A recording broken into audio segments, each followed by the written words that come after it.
అందరికీ నమస్కారం. నా పేరు Shankar, TG oil feed Khammam Kothagudem జిల్లా అధికారిని. ఇప్పుడు మనం చూస్తున్నది ఆయిల్ పామ్లో అంతర పంట. ఆయిల్ పామ్లో కోకోవా అంతర పంట.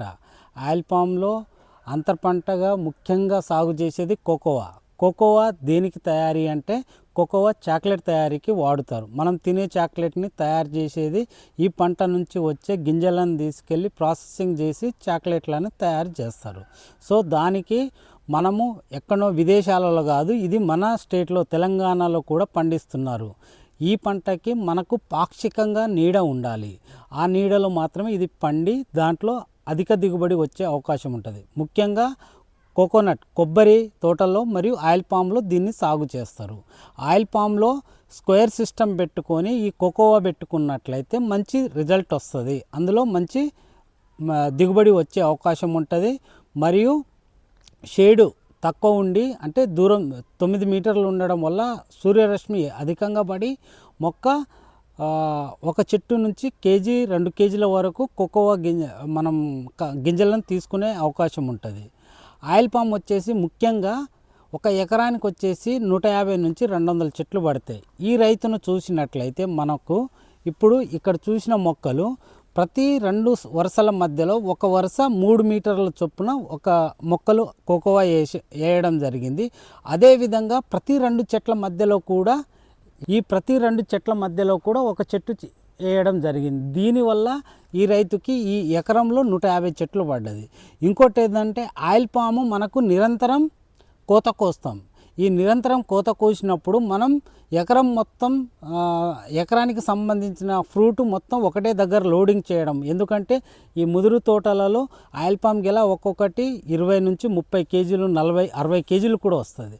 ఇంత బరువైన గెలని మనం దూరం మోయడం కష్టమవుతుంది. కాబట్టి ట్రాన్స్పోర్టేషన్ కష్టము, మరియు సంవత్సరం పొడవునా ఆయిల్ పాము దిగుబడి వస్తుంది దాని కోతకి. అప్పుడు మనకు ట్రాక్టర్లు ఇట్లా దారి ఏర్పాటు చేసుకోవాలి. ఈ విధంగా దారి మనకు ప్రతి 2 వరుసల తర్వాత ఒక దారి, అంటే ఈ దారిలో ఇటు 2 వరుసలు, ఇటు సైడ్ కుడి ఎడమకి 2 వరుసలు ఉంటుంది.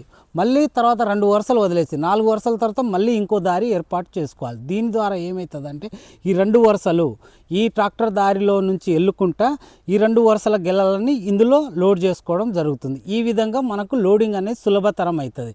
కాబట్టి ప్రతి 2 వరుసలకి ఆల్టర్నేట్ 2 కుడి ఎడమకు వదిలేసి ఫస్ట్ 2 వరుసలు, తర్వాత ప్రతి 4 వరుసలకి మనం దారి ఏర్పాటు చేసుకున్నట్లయితే అందులోకి వెళ్ళి మనకు ట్రాన్స్పోర్టేషన్ ఈజీగా అవుతుంది. సో ఇది ముఖ్యంగా ఏంటంటే ఆయిల్ పాములు ఇంకో గడ్డి సమస్య. ఇప్పుడు 4 సంవత్సరాల తర్వాత గడ్డి విపరీతంగా వస్తుంది. అది ట్రాక్టర్, రోటవేటర్ ఇట్లాంటివి పెట్టాలనుకుంటే మళ్ళీ దీని యొక్క వేరు వ్యవస్థ పైనే ఉంటుంది. కాబట్టి ఈ రోటవేటర్ ఇలాంటివి వేస్తే వేరు వ్యవస్థ దెబ్బతిని మొక్క దిగుబడి రాకుండా అయిపోతుంది, మళ్ళీ పంట నష్టం జరుగుతుంది. కాబట్టి దానికి ప్రత్యామ్నాయంగా మనం కోకోవా వేసుకున్నట్లయితే కోకోవా మంచి ఆకులు అధికంగా రాల్చుకునే పంట. ఇందులో అధికంగా పొటాషియం ఉంటుంది. కాబట్టి ఈ పంటని వేసుకొని ఈ విధంగా లీఫ్ షేడ్ కావడం వల్ల ఈ తోటలో చూసినట్లయితే ఎక్కడ గడ్డి అంతగానో లేదు.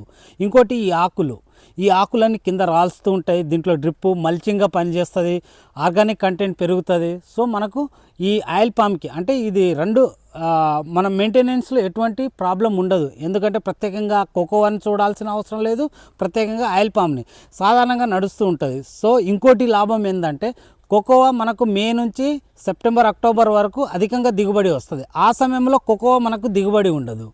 ఎప్పుడు దిగుబడి దీని కోకోవాలో ఎప్పుడు ఆయిల్ పామ్ తక్కువ కాసినప్పుడు, అంటే 6 నెలలు ఆఫ్ సీజన్, ఆ సమయంలో కోకోవా వస్తుంది. కాబట్టి రైతుకి ఆ సమయంలో ఆర్థికంగా ఇప్పుడు ఉన్న రేట్ ప్రకారంగా ఇక్కడ ఈ రైతుకి చెట్టుకి 1 కేజీ రావడం జరిగింది. 1 కేజీ వచ్చినప్పుడు ఎకరానికి 150 చెట్లు, ఇప్పుడు సగటున 400 రూపాయలు వేసుకున్న ఒక 60,000 రైతుకి ఆయిల్ పామ్తో పాటు ఆయిల్ పామ్ వచ్చిన దానికంటే 60,000 కోకోవా మీదనే మనకు రైతు ఆదాయం పొందినట్లు. కాబట్టి ఈ విధంగా ఎరువులు తక్కువ వేసుకోవచ్చు, కలుపు రాదు, మంచి బయోమాస్, మళ్ళీ అదనంగా 60,000 వచ్చింది. సో ఈ విధంగా రైతులు కోకోవా ముందుకొచ్చి కోకోవా వేసుకున్నట్లయితే అదనపు ఆదాయం, గడ్డి సమస్యలు ఇవన్నీ పోతాయి. కాబట్టి దయచేసి రైతులు కోకోవా వైపు వచ్చి ఆయిల్ పామ్లో అంతర్పంటగా కోకోవా వేసుకొని అధిక దిగుబడి పొందాలని కోరుతూ మీ శంకర్. Thank you.